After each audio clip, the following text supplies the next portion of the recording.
These are the ones who have survived the great period of trial.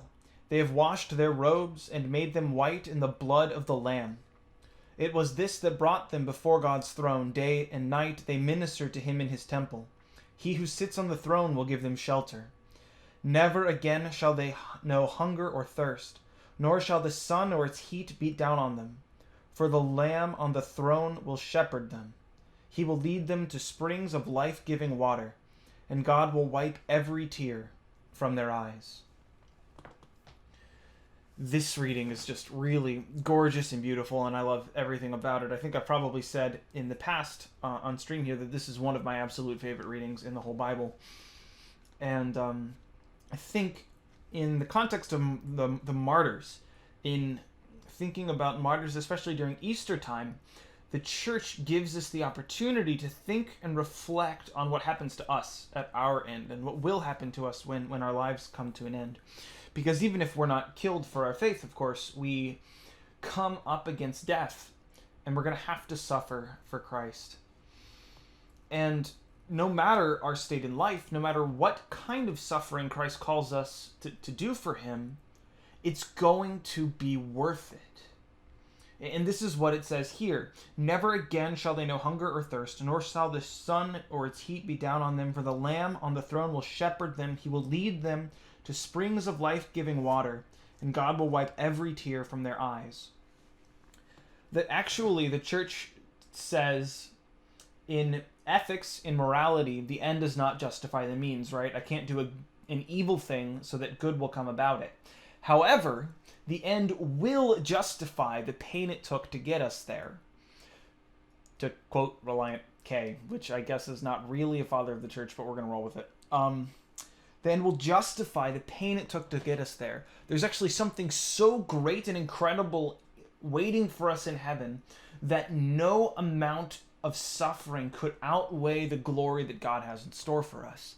This is really crucial to the Christian faith, and is actually a central pillar of why the church is so attractive, why it's so good, why the church has a message that people want to follow, because we have the best answer to the question of pain and suffering.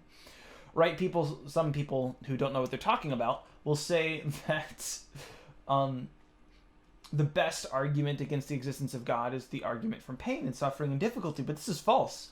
The Catholic Church has the best answer to the problem of pain, because it gives meaning to pain through the sufferings of Jesus Christ, and through those sufferings, Jesus shepherds his faithful to life-giving water, to an eternal joy that's worth more than any amount of pain. I'm reminded of yesterday. Yesterday, I was driving back home to my parish in Dayton from mountain biking, social distancing in the most extreme form. And it was a long drive, and I was listening to the end of Lord of the Rings, The Return of the King. And Frodo is sailing across the sea in the ship, and it ends with this rain, a gray rain that had been falling upon the ship during the last stage of its journey across the sea to functionally heaven, Valinor. And at the end, the rain turns to silver glass. This difficulty of the journey to the end is blown away by the beauty of the place that they were going to, and that even that which was an affliction and a difficulty and a hardship in the journey, in the end is revealed to be itself a beauty and give glory to God for how wondrous his creation is. And I was just struck. I mean, I can't listen to Lord of the Rings without crying. Like, every single chapter I tear up. So maybe it's not the best example, or maybe I'm not the best example, but this clear vision of heaven that makes every amount of suffering worth it. This is at the heart of every martyr. This is why they can go to their death singing the praises of God, because they know that God has made their suffering worth it, and that in fact they are giving greater to glory by shedding their blood with Christ than any amount of comfort. And so we also need to believe as well.